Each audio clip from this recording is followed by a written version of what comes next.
Deacon to say, Annuncio vobis gaudium magnum, habemus papam. Announce to you that we have a Father. The world had a Father. And now all of a sudden he's our Holy Father, and we're pledging him our love and our allegiance and our loyalty and our prayer. Everyone says there hasn't been anyone like him. That's what's so fascinating. And people of all faiths want to touch him. Yeah. Well, that's an appeal too. Yeah. You know, we call him the Holy Father. Holy Father, please forgive me. Holy Father. You'll hear that title used quite often. This man, Bergoglio, Francis the Talking Pope, his predecessors, John Paul II, Pope Benedict, John Paul I, Pope Paul, Pope John the 23rd, Pope Pius. You can go all the way back, folks. I'm talking centuries. These men are replacement gods. And these men have taken upon themselves the title of Holy Father. He wears the titles of God. He wears the title Holy Father, head of the church. He never died for the church, but he stole that title from Christ. Jesus said, "And call no man your father upon the earth, for one is your Father which is in heaven." Yet the popes took to themselves the name Holy Father, along with all claims of authority that might be assumed by such a title. Pope Innocent III, who fathered the Inquisition, said, "The Pope holdeth place on earth, not simply of a man, but of the true God."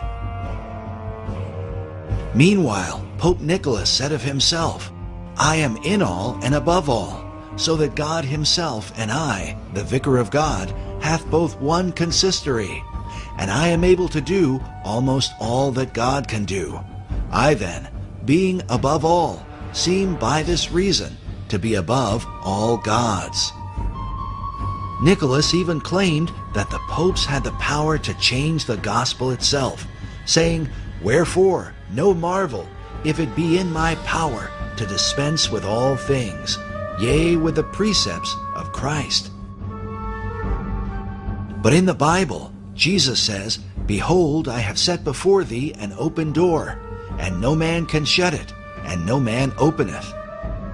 The Apostle Paul warned that, "If any man or an angel from heaven preach any other gospel unto you, let him be accursed." Yet despite these biblical warnings, the popes repeatedly claimed they were equal to and above God, and were even called by Catholics our Lord God, the Pope.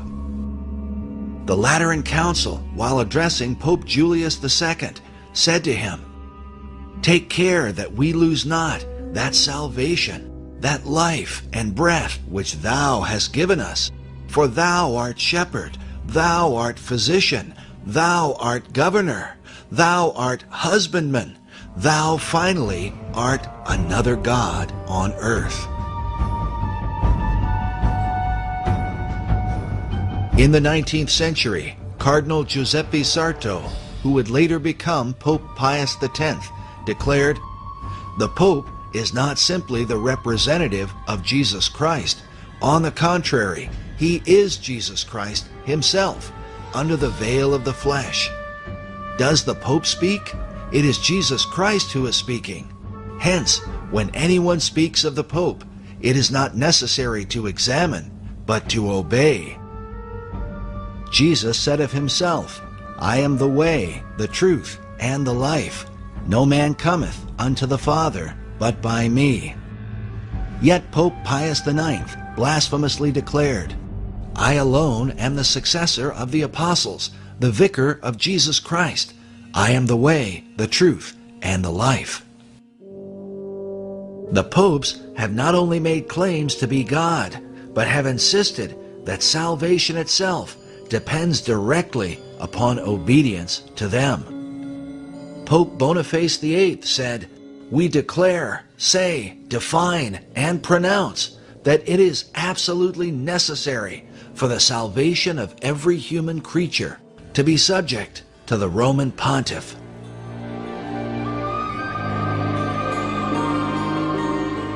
Pope Clement VI said, "No man outside obedience to the Pope of Rome can ultimately be saved. All who have raised themselves against the faith of the Roman Church and died in final impenitence have been damned and gone down to hell." Even in modern times, Pope John XXIII in 1958 declared, "Into this fold of Jesus Christ no man may enter unless he be led by the sovereign pontiff, and only if they be united to him can men be saved." In 1984, Pope John Paul II was quoted as saying, "Don't go to God for forgiveness of sins, come to me." The quote was based on a Los Angeles Times article which reported, rebutting a belief widely shared by Protestants and a growing number of Roman Catholics, Pope John Paul II dismissed the widespread idea that one can obtain forgiveness directly from God. Furthermore, according to traditional Catholicism, obedience to the papacy is said to be required, no matter how dreadful the Pope might be.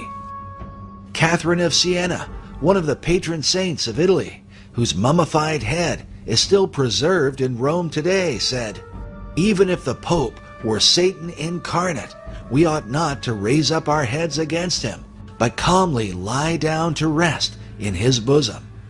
He who rebels against our Father is condemned to death. For that which we do to him, we do to Christ. We honor Christ if we honor the Pope." Such demands for blind obedience were confirmed by the popes themselves, but confronted by the reformers. By men like Martin Luther, who said, "The Pope, possessed by demons, defends his tyranny with the canon, Si Papa, or Yes, Father. This canon states clearly, if the Pope should lead the whole world into the control of hell, he is nevertheless not to be contradicted. It's a terrible thing that on account of the authority of this man, we must lose our souls, which Christ redeemed with his precious blood." Because of this evidence, Luther declared, "I believe the Pope is the masked and incarnate devil, because he is the Antichrist."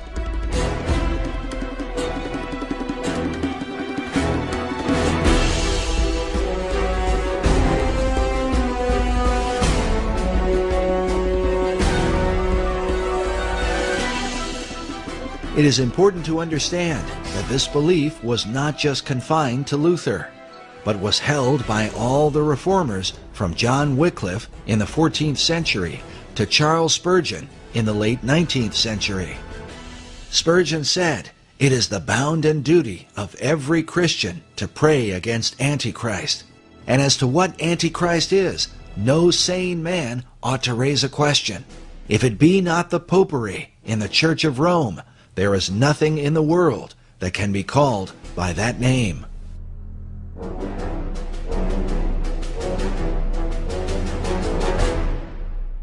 The Westminster Confession of Faith, along with the Savoy Confession, the Old Baptist Confession, and the Methodist views of John Wesley, all included the declaration that the Pope is that Antichrist, that man of sin and son of perdition, that exalteth himself in the church. This was also the belief of the men who translated the King James Bible. In their opening dedication, they commended the king for writing in defense of the truth, which hath given such a blow unto that man of sin as will not be healed. The view of the Antichrist, not as a single man, but of many men in a single office, was based in part on the teaching of John Wycliffe. In the Gospel of Matthew, the disciples asked Jesus, "What shall be the sign of thy coming and of the end of the world?" Jesus said to them, "Take heed that no man deceive you, for many shall come in my name, saying, I am Christ, and shall deceive many." Wycliffe believed that the many who say, "I am Christ," are in fact the popes. The Pope's title, Vicarius Christi, literally means another Christ. Wycliffe concluded that Antichrist is thus a monstrous composite. In further explaining the Pope's title, author Dave Hunt writes, "The Latin equivalent of the Greek anti is vicarius, from which comes vicar. Thus, Vicar of Christ literally means Antichrist." But the view of the papacy as Antichrist is not widely held by Protestants today. Still, there are those who continue to uphold the Reformers' original beliefs. Permit me to say how much I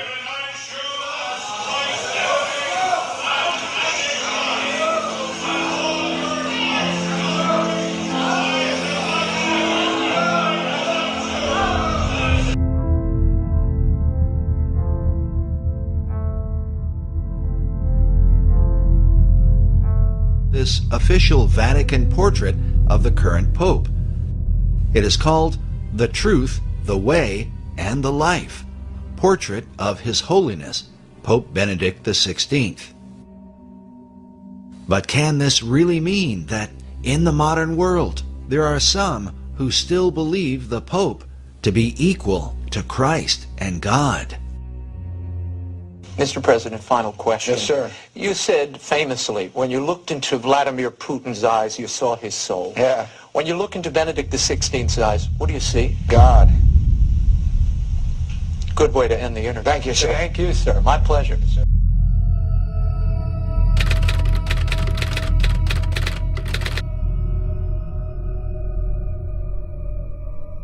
We want to show you some extraordinary pictures which came to us from the Vatican on what was, of course, an extraordinary day. Within hours of Pope Benedict announcing that he was to resign, take a look at this. Lightning struck St. Peter's Basilica. You can see it again now in slow motion. Lightning struck St. Peter's Basilica twice immediately following the resignation of Pope Benedict XVI. Now, some people might not make anything of that, but lightning is something in sacred literature that almost always carries spiritual connotation. Sometimes it's good, sometimes it's evil, like when Jesus referred to Satan as falling like lightning. And I can't help but think that the timing of two lightning bolts on this particular building, St.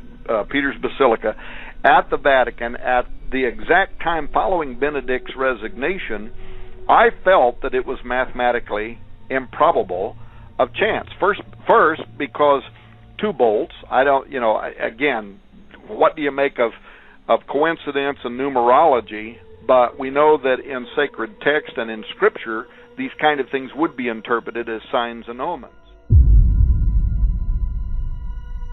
At the start of Lent last year, Jorge Mario Bergoglio was just a face in the crowd.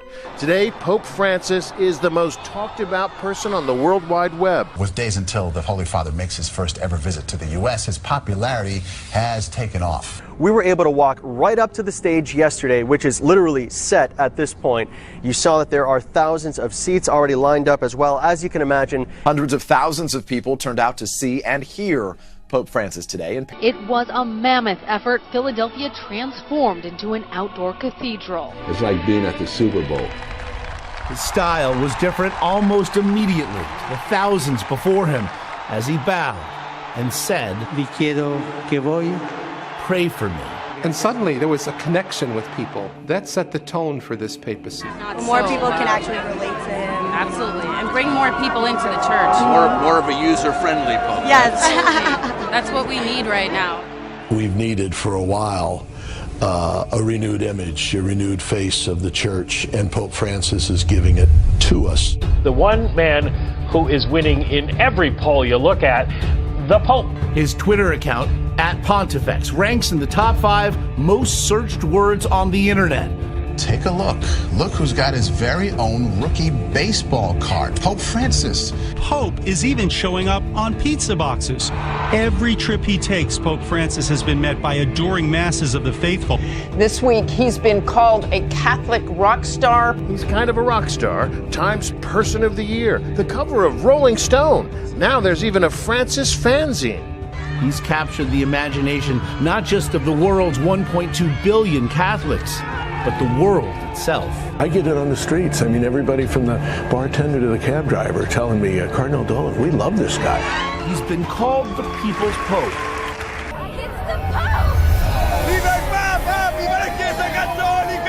The papacy is saying, I'm a follower of so-and-so. You see people going out and giving the rock star treatment and fawning and fainting and screaming and everything when a pope goes by. I mean, he's just a man. Humility has made the former Jorge Bergoglio a star far beyond the Catholic Church.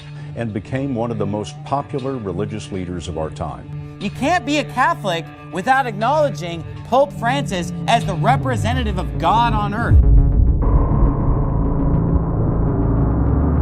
Chi ritiene di poter avere un rapporto personale, diretto, immediato con Gesù Cristo, al di fuori della comunione e della meditazione della Chiesa.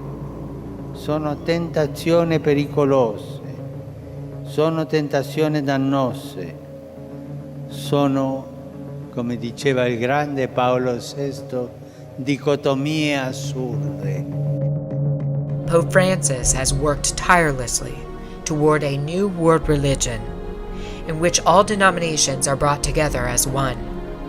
If you look at Francis's outreach over the past 3 years, and specifically in 2016, you'll find somebody who has openly condemned evangelical Christianity and the belief that you must have a personal relationship with Jesus.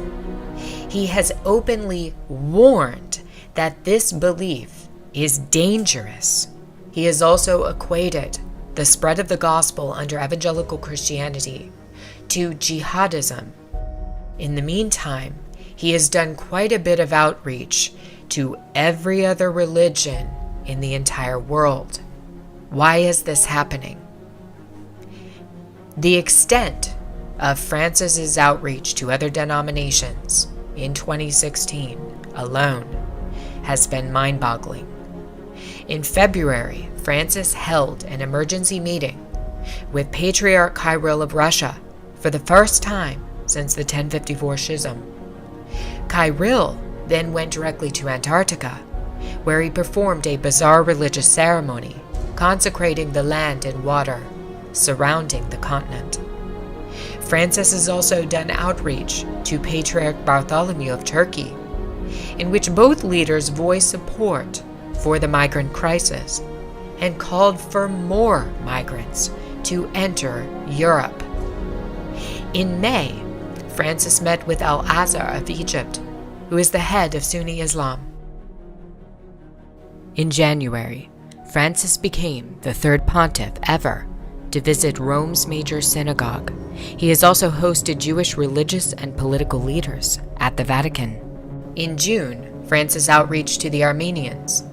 In July, Pope Francis visited Poland and told all of the young people in the audience to, quote, believe in a new humanity. ¿Cuál, María? Una maestra de vida espiritual. O então, una santinha a quem se recorre para obter favores abaixo. The Pope sat before the image of the Virgin and recited the prayer that is most notably known in Fatima, the Rosary.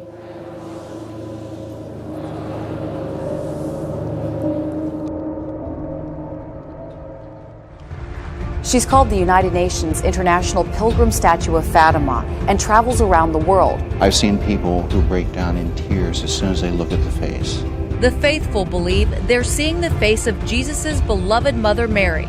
The theologians say it's called the aura of the Mother of God around it. That means the Mother of God's presence is with that image in such a way that you can look at other images of Our Lady and get your fill. It is one of the 4 original statues made under the guidance of Sister Lucia, the oldest of the 3 children.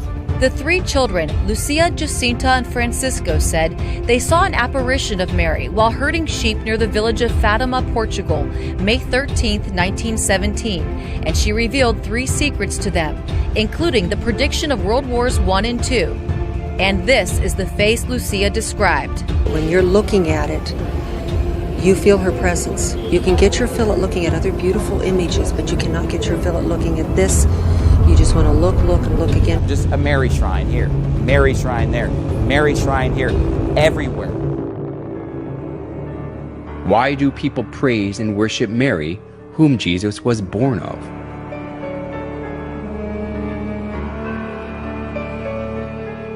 A famous Catholic bishop and writer, Alphonsus Liguori, explained in his writings that it is far effective to pray to Mary than to Christ. In the Franciscan Chronicles, it is related that Brother Leo once saw a red ladder, on the summit of which was Jesus Christ, and a white one on top of which was his most holy mother. And he saw some who tried to ascend the red ladder, and they mounted a few steps and fell. They tried again and again fell. They were then advised to go and try the white ladder, and by that one they easily ascended. For our Blessed Lady stretched out her hand and helped them, so they got safely to heaven. The story, which was made by the exuberant imagination, sounded plausible.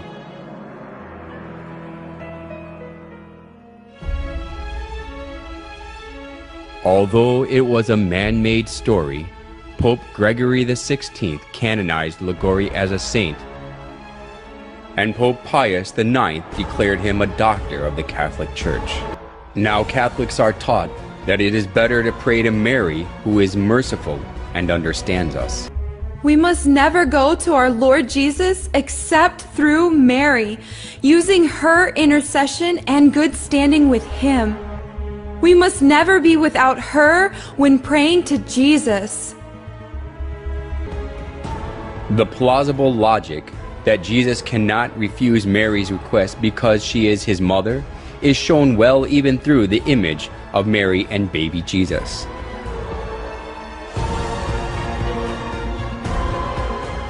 In most cases, Jesus is nested in Mary's arms as a baby.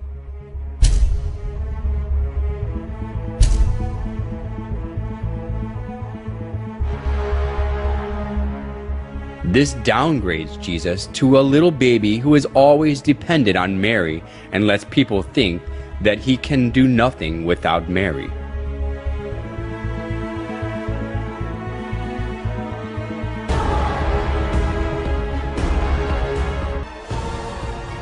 They call Mary the Mother of God, which implies that she is above God.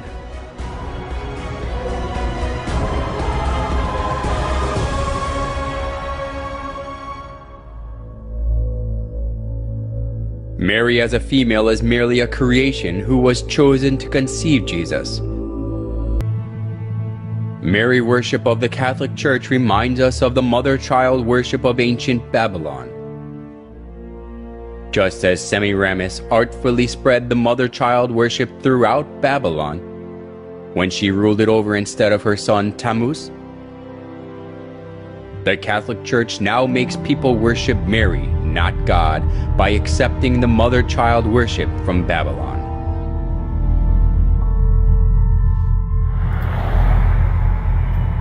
Hail Mary, full of grace, the Lord is with thee. Blessed art thou amongst women, and blessed is... There is no trace of suffering or even joy in this Mary's face. But it is not the alabaster emptiness of her gaze these people see as they pray. It is the Mary whose pain at the loss of her son, Jesus Christ, resembles their own. Mary's role for us as Christians is humanizing. It's somebody that we can relate to. 20% of all Roman Catholic places of worship in the United States, nearly 4,000, are named for Mary. Shortly after the Council of Ephesus, which was in 431, when they declared her to be the Theotokos, the God-bearer, Mother of God. And then everything changes, and she starts to appear enthroned with a child on her lap, with angels and saints around her. That is when she becomes important. By the Middle Ages and Renaissance, paintings of Mary could be read for symbols of her holiness. Her outer mantle is blue, and underneath she usually, not always, has red robes. She wears a dark blue coat, and she stands on the half moon. She is the mother of all gods. So, the ancient religion of Babylon, they all have one thing in common: the sacred feminine. The sacred feminine. The sacred feminine. Ishtar the Babylonians, Tyre the Buddhism, Fatima of Muhammad, Sophia the Gnostics, Shekinah to the Kabbalist Jew, Mary to the Catholic, and Shakti to the Hindu. These all have one thing in common: the sacred feminine. And the sacred feminine is going to take you back to the source of light, because the light that resides in that place that Plato talked about, you need a path to get back to that light. Listen, this is important. She is the one to take you to that light. Now, I'm going to give you a guess. Tell me this morning, who do you think that light is? You remember what this subject's all about? Lucifer. He's the light bearer. There's a wind blowing through this church today. And that wind comes from Lucifer. Yes, it is. That has brought him into the house, and he's now in power.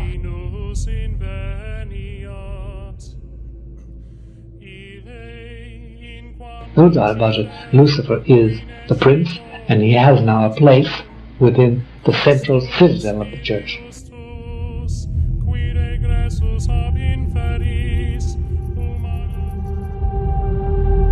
A lot of priests like to perform themselves the satanic masses around Rome, and they perform them in the area where usually the Pope goes on holiday, near Castel Gandolfo, in the area where you have also Lake Nemi, in those forests around there. They perform these black masses, and there is a Catholic priest who acts as a satanic priest, because the moment in which they act as satanic priest is the moment in which they can really liberate themselves of other perversions. They can do drugs, they can go with women, with men, with everything, and they can do all kinds of things. So the sex cults are very powerful. Like, for example, CNN is showing that at the termini station there is a lot of prostitution from minors, from young kids. Well, there was a scandal here in Italy at a certain point in 2013, I think it was June 2013, it went on the news for 2 days, then it was erased. They go into this My Bar and in these places around the Termini station to pick up these young kids. And then they used to have these ambulances, these fake ambulances parked in front of Termini station, and they used to pick up these young Romanian kids, 14-year-old kids, and bring them directly into the Vatican. As an exorcist, when you do exorcisms, minor and major, the demons constantly taunt you with the condition of the church. They say, well, we're in St. Peter's. We can talk to whom we like. We have representatives sitting beside your Pope every day. What are you talking about? We are legit. I'm quoting demons now. This is what is said to you. How dare you? And our prince has been enthroned, installed. And you're still against us? What are you trying to persecute us for? And so we have to understand that there is a Luciferian faction, a very strong Luciferian faction within the Holy See, not exclusive to the Holy See. This is a dark brotherhood that exists. These are the mystery adepts that have existed. They're following a lineage that goes back hundreds of years. Actually, that goes back to the Tower of Babel. Once upon a time, a long time ago, there lived a man named Nimrod. Nimrod was the great-grandson of Noah. He was the most popular man on the earth at the time. Matter of fact, he was the king of the then-known world.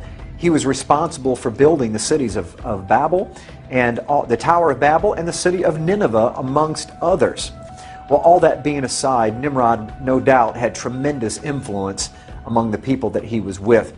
And what happened was he had this uncanny reputation of strength.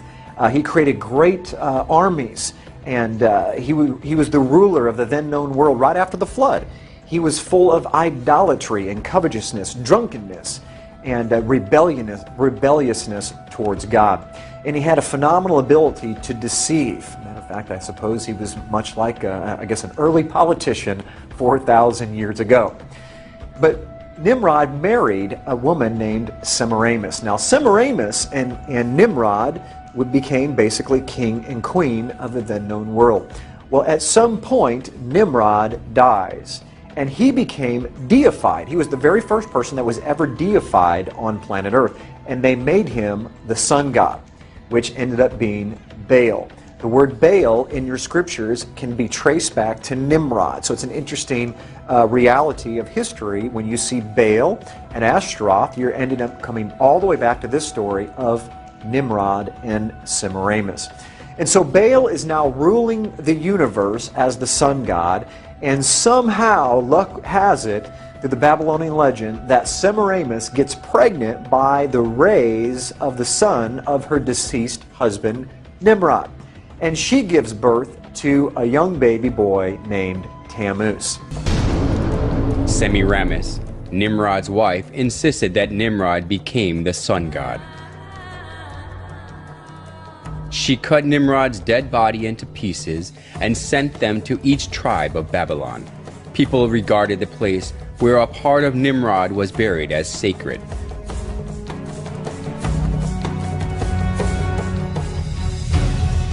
She also claimed that Nimrod was reincarnated as her son. As Semiramis ruled over Babylon in place of her young son Tammuz, she maneuvered people into worshiping her. Monuments of Semiramis carrying her child Tammuz in her arms were set up all over Babylon, along with various images symbolizing the sun god. The sun worship and the mother-child worship, which was a scheme devised by Semiramis, put down roots as a religion of Babylon.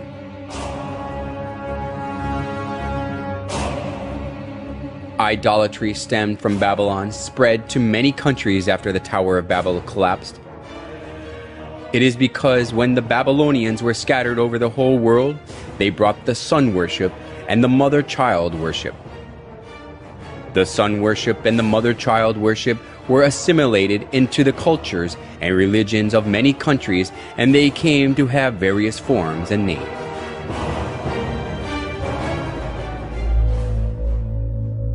Nimrod, the sun god, was known as Mithra in Persia, Sol in Rome, Ra or Horus in Egypt, and Apollo in Greece.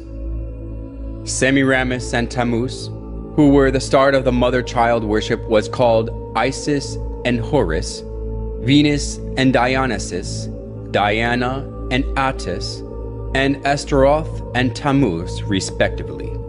Besides these, the image of goddess, who is holding a baby in her arms, was venerated in many countries of the world. If so, was the mother-child worship the creature of an age, which was especially welcomed only in Babylon? Surprisingly, the mother-child worship of Babylon has been passed down through the thousands of years and still exists today. In Vatican of Rome, we can find the mother-child worship in its original state. Now, further down in the story, as Tammuz grows and becomes a man, Tammuz actually marries his mother, and they have a very sexual relationship. And that baby Tammuz and his mother Semiramis is where you get the story of Cupid. Cupid, during Valentine's Day, is how the story of Valentine's Day developed, was from Tammuz, who married a very unbiblical relationship with his mother. Okay, back to the story of Tammuz. So Tammuz, for 40 years, was a tremendous hunter, and he took the place of his father, ruling the world, and had tremendous power. But more than anything, he was a credible hunter. But unfortunately, his gift and his skill of hunting caught up with him one day, because he was killed during his 40th year by a wild boar. Every spring, the first Sunday after the vernal equinox, the spring equinox, they have what was called Ishtar's Sunday.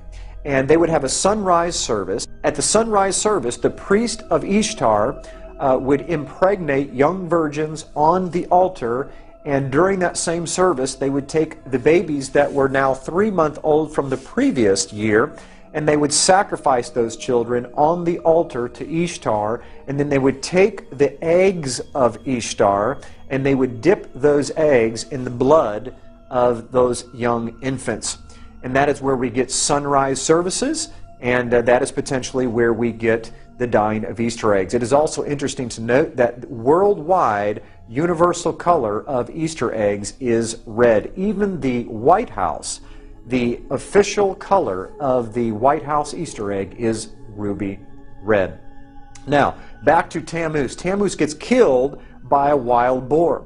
So every year, in commemoration of celebrating the death and the deification of Tammuz, which became the son of God, the son of his father, they would set aside 40 days prior to Easter, and they would fast and they would pray, and they would have a giant feast on Easter Sunday where they would celebrate the death and the resurrection of Tammuz.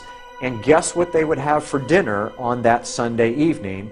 You got it, Easter ham. They would kill a boar in commemoration to Tammuz, who was killed by a wild boar. And yes, the 40 days prior to Easter, we call it Lent, or the Catholics call it Lent. That 40 days did not come from, my friends, the 40 days of Jesus in the wilderness. That 40 days was already in place for thousands of years before Jesus even showed up. It comes from the 40 days of fasting and praying for Tammuz before they celebrated Easter. I'm going to give you some of the names and what they're most commonly remembered for in these different cultures, and some of you will recognize them immediately. First of all, in Egypt, they were known as Isis and Osiris. In Phoenicia, they were recognized as Asheroth and Baal, the very same Asheroth and Baal that you see in the scriptures. In Greece, they were Aphrodite and Adonis, or Eros, where we get the word erotic from. And in Rome, they were called Venus and Cupid. That's right, that's where we get Valentine's Day from, and Cupid. Even in the Far East, listen to this, this is amazing, Cupid was known as Zoroaster. Zoroaster is made up of two words, Zoro, which means seed of, and Asheroth, which is Easter. And so what Cupid actually means in the Far East is the seed of Easter, or the seed of his mother, Tammuz, and his mother, Semiramis. If you look on your screen, you're going to see Isis and Osiris, or this is Ishtar and Tammuz. Now, some of you may be asking, well, wait a minute, I celebrate Easter, you're talking about Ishtar. Easter is actually the Anglicization of the word Ishtar. In other words, if you say Ishtar in English, it's pronounced Easter. That's how the etymology of that word evolved over time. What I want you to see is, I want you to see what's on her head is a crescent moon, and in the center of that crescent moon is the actual sun itself. And so the symbol of power of Isis, or Ishtar, was the crescent moon holding the sun itself, her deceased husband, Baal, the sun god. And you can see the baby there that is nursing from her breast. Ishtar was known as the goddess of the East, the bare-breasted fertility god of the East, or the sunrise, which is why they had the service at sunrise on Easter morning. Here on your screen you see a pagan carving of the solar deity Baal Hadad depicted as a disc in a crescent. Okay, you can see the half-moon disc there in the center of your screen with the sun that is cradled inside of it. And that is the sun god, as well as the crescent moon that surrounds it. Now, as you see that the main symbol for the sun god was the crescent moon with the sun on the top of it, or centered and cradled inside that crescent moon, we now move to something that's a bit controversial but very true historically, is the Catholic Eucharist is actually the sun that is inside of that crescent moon. I'm going to show you some pictures of the actual Eucharist in different positions, and you're going to see that not only is it similar, it's identical. This is where they got the symbols from. You can see here, this is a particular object that holds the Eucharist, and I found this online, and this is what the quote said. I left off the particular church for obvious reasons, but this was their advertisement for a particular Friday. It says, Eucharistic adoration is held on the first Friday of every month for the purpose of honoring and praying to the Blessed Sacrament. Now, I don't know about you, but my Bible says to pray to the Father, our Father. Yeshua, Jesus, said to pray to the Father. He did not say to pray to inanimate objects, whether they represent Him or not. Now, look very carefully at, on the right-hand side, you can see the moon, the crescent moon shaped, holding that sun or that wafer of bread. Here's a close-up of it right here. The crescent moon cradle with the sun-shaped monstrance of the Roman Catholic Church. And now you'll see that it's actually the rays of the sun go all the way around this. They didn't hide it at all. Why did they not hide it? Because this is thousands of years old. This comes right out of paganism and sun god worship, where it was the symbol of Baal and his wife Ishtar. And right here you can see the pine cone staff is another symbol found in paganism that's connected with the sun god coming out of Egypt, Osiris. It's kind of in the form of a pitchfork, you can see, where the pine cone is in the center. Now, why did they choose a pine cone? Because a pine cone represents... Pine cone symbolism, another very popular piece of symbolism for people who consider themselves, quote, in the know. That they consider that they are spiritually aware and enlightened, they have the knowledge, they are awoken, they have wisdom, and they have transformed themselves spiritually. In many cases, it's the exact opposite. The pine cone symbolism comes after the pineal gland, which is at the center of the head. It's right here, circled in red. It's considered in the midbrain or the limbic system of the brain. It regulates, this gland regulates a lot of different functions within the individual related to perception, emotion, etc. And the gland looks like a little pine cone. It has a lot of blood flow that goes through it, and it's very much attacked as something that they seem not to want to develop or function properly. So a lot of the food, things in water are very much attacked to target this part of the central nervous system. The pine cone literally looks like a little pineal gland. Okay, the pineal gland looks like a little pine cone, I should say. This is called the Court of the Pine Cone, and it is at the Vatican. That's where that pine cone is at. It is surrounded by two peacocks. Peacocks are another big symbol in alchemy. They represent alchemical transformation. Again, the pine cone represents awakening, resurrection, or transmutation, spiritual transmutation. Now below it, there is a black empty sarcophagus right down there below on the left-hand side. As you go up these steps in the Court of the Pine Cone to the other side of it, from this image perspective, that's what you will see. And behind it, there is an empty sarcophagus. Now, they're basically throwing this symbolism right in your face. You know, we are the resurrected ones. We are the ones who have come out of darkness and into light. We have the knowledge. We understand how the awakening process works. We understand how this activity of the brain, that people don't even understand and whose functions are essentially shut down due to the horrible nutrition and all kinds of pollutants in their food and water. We know how that works, you know, and we have done that transformation to ourselves, but that's not for you. You know, we're going to sequester that and keep it to ourselves and keep it here. And they never mention this. You'll never hear about this by the Vatican. But just go on Google Images and, you know, you'll see tons of images of it. Type Court of the Pinecone. You have a lot of tourist images that just take pictures of it. Of course, here you see the Pope in his astrotheological regalia here. The fish head miters that they wear are the representative of the fish head miters that were worn by the Sumerian priests and the priests of Babylon. The Abgal. Yes. That's they, right. They served in the temple of a goddess named Nanshi. Yes, and it specifically references who we know as Dagon. Yes. And he was known as Oannes to the Greeks. Yeah. And this was, according to myth, an individual, a hybrid person, a half fish, half man thing that came out of the sea and began to instruct mankind in the lost knowledge. But at the base of it is the pine cone right there in his hand. I circle it right there. In symbolic iconography throughout the ancient world, the pine cone is revered. It's always a symbol of the transformation of a god. Often the god is giving that spiritual essence or knowledge to humanity. Here you see it in the Akkadian tradition of one of their gods, a clearly non-human looking entity. Here it is in the Babylonian tradition. Because this staff goes all the way back to ancient sun god worship, where it represented power and authority of the gods, you see. And this is a close-up of that staff right here, where the pine cone is embedded right in the staff itself. Let's move on to another symbol. This is the symbol of the trident. The trident is the devil's pitchfork. It really is a symbol of Satan, of the horns of Satan.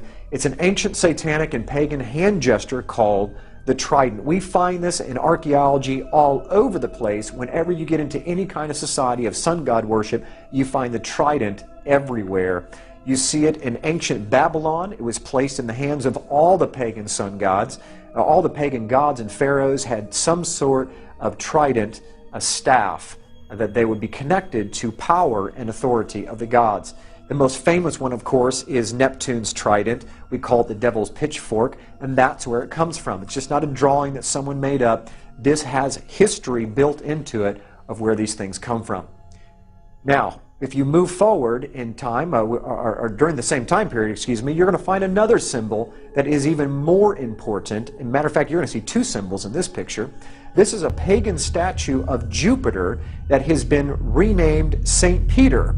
You also see what is baby Jesus, supposed to be baby Jesus, is none other than baby Tammuz. And how do we know it's not Jesus? Because you see trident all over the place. You see the trident symbol in the hand of the infant Jesus, along with the tridents coming out of the statue's head. You'll see three tridents, two coming off the sides of the head and one coming off the top of the head. This is not baby Jesus, ladies and gentlemen. This is a pagan sun god, Tammuz, from the story of Baal, Nimrod, and Semiramis, ended up being Cupid in today's Valentine's Day. And right here is the ancient Babylonian altar for the sun god Baal, and its main symbol is the 8-pointed star, which can be depicted as two 4-point stars built inside of one another as the solar wheel. We see the same solar wheel sunburst over a Buddhist temple in Thailand.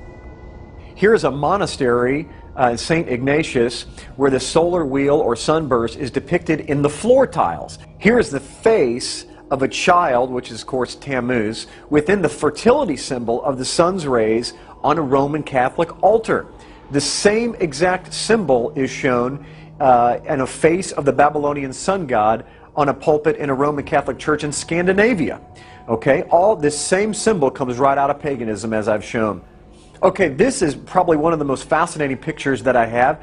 I zoomed in to the Vatican using Google Earth and stopped several miles above, and look what we discovered is this is the largest solar wheel on Earth. This is the court of St. Peter at the Vatican in Rome itself. The sun disk behind the head of this Roman Catholic statue in Westminster Cathedral in London.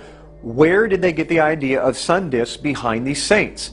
It's because this was what was found behind the head of Jupiter and all these sun gods was the actual monstrance of the Roman Catholic Church. That halo is not a halo, that is a sun disk, and they borrowed it from paganism. We see here behind Krishna another sun disk behind his head. And this is just to show that it doesn't just happen in Catholicism, that the sun disk predates Catholicism by hundreds, even thousands of years. It was borrowed. We see it in stained glass windows behind all of the Roman Catholic saints, even Mary. And if you look carefully, you see the Sacred Heart. That Sacred Heart, even though I don't have time to go into this, even the Sacred Heart comes right out of paganism. That exact same symbol with the sun disk behind the Sacred Heart has to do with Baal and Tammuz, the sun gods. And you can see it all over the Roman Catholic Church and even in other pagan religions across the world. And where do we find this 8-pointed star, this solar wheel, this sun disk today? None other than on top of our Christmas trees. Now, I know all of us have been taught that the star on top of the Christmas tree represents the Star of Bethlehem, that the kings came in to find baby Jesus. But unfortunately, the star of the ancient pagan sun gods predates the star of the Christmas tree, the Star of Bethlehem, by over 1,000 years. They were taking the sunburst and connecting it to what you're going to learn in just a few minutes is the tree of Nimrod, and that is where we get our Christmas tree from and the star that we put on top. If you look carefully, you can see there is a tremendous significance and a similarity between the sunburst and the stars that we put up there today. Here's the sun disk proudly displayed on top of Christmas trees in a mall. Matter of fact, this one doesn't even hide the fact that it's not a star, it's the sun that you're looking at. Even the 8-pointed star on top of the White House Christmas tree, for everyone to see, is the same 8-point star that we find in archaeology thousands of years ago connected to pagan sun god worship. When do you think the birthday of Nimrod and Tammuz was? On the first day of the year when the sun is reborn. And what day do you think that the sun is reborn? In the middle of winter, at the winter solstice, December 25th. That's right. That's where we get December 25th on Christmas Day, where we say that Jesus was born. Why did we choose Jesus being born on December 25th? Where did that date come from? Very simple. Jesus was the Son of God. Tammuz was the son of the gods. He was the son of his father, Baal. And so the pagans, which early Christianity came right out of paganism in Rome, they were already worshiping the sun god on Sunday in Rome, which is where we get worshiping on Sunday from.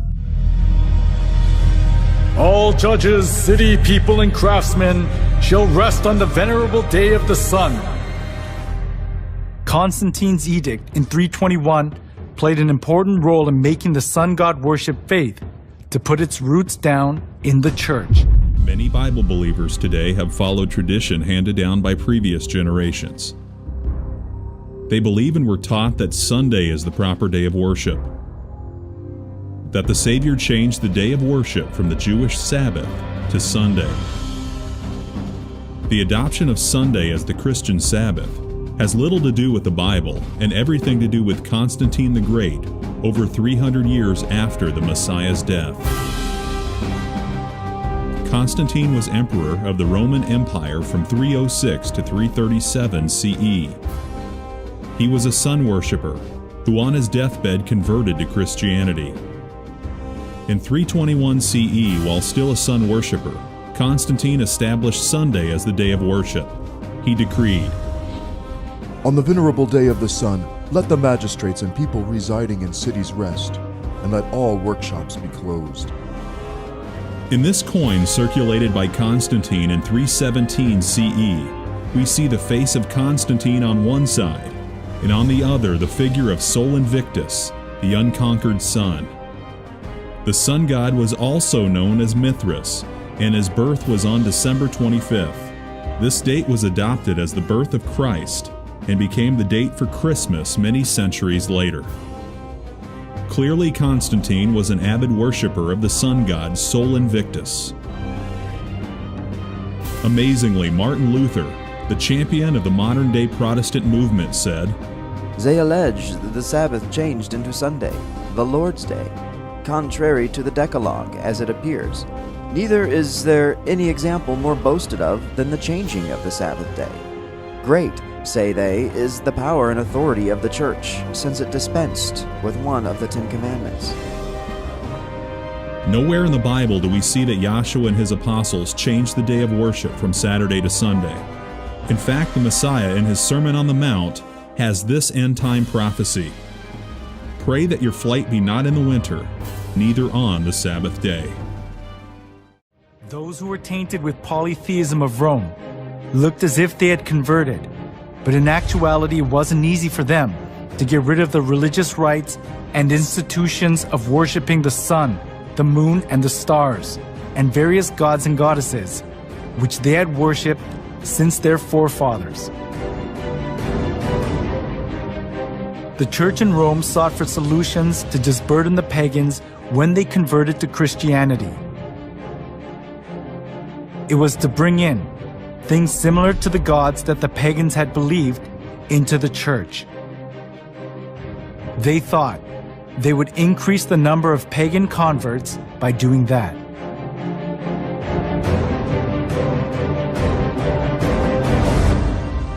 For the Christian bishops introduced, with but slight alterations into the Christian worship, those rites and institutions by which formerly the Greeks and Romans and others had manifested their piety and reverence towards their imaginary deities, supposing that the people would more readily embrace Christianity if they perceived the rites handed down to them from their fathers still existing unchanged among the Christians. To attract more pagans, the church in Rome tried to Christianize various kinds of pagan gods to suit the Bible. One of the most representative things among them was accepting pagan customs of the sun god worship tradition. The church in Rome identified Jesus with the sun god.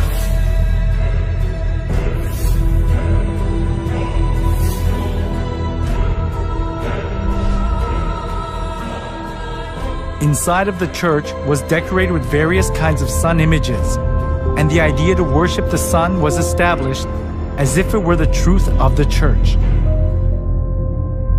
In the last days, there will be a very convincing counterfeit of God's real church that compromises the truth of Scripture.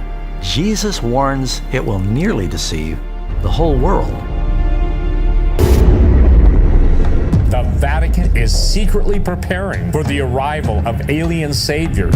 They seem to be intentionally creating dogma that is going to position the Roman Catholic Church to be at the forefront of an official disclosure moment. The Vatican is involved in ufology in ways that they can't even imagine. So while we're standing here in the headquarters of the Jesuits, tell us about Mount Graham.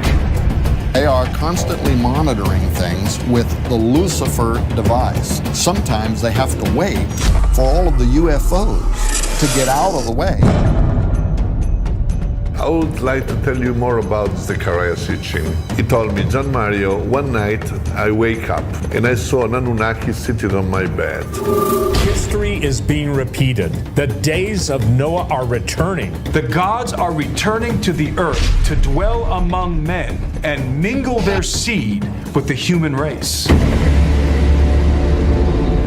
Only the truth can prepare us for the lie that's coming. Shortly after this final deception, Christ will return, and he will come for a church that has been purified from all the false traditions and paganism. This spiritual war has been raging down through the ages, and it's clear that this prophecy is fast fulfilling. As the battle intensifies, we're all faced with a choice. Choose for yourselves this day whom you will serve. Soon, all will either join the bride of Christ or follow the beast of Babylon. Where will you stand? In this world, you're either serving Christ or you're serving Lucifer.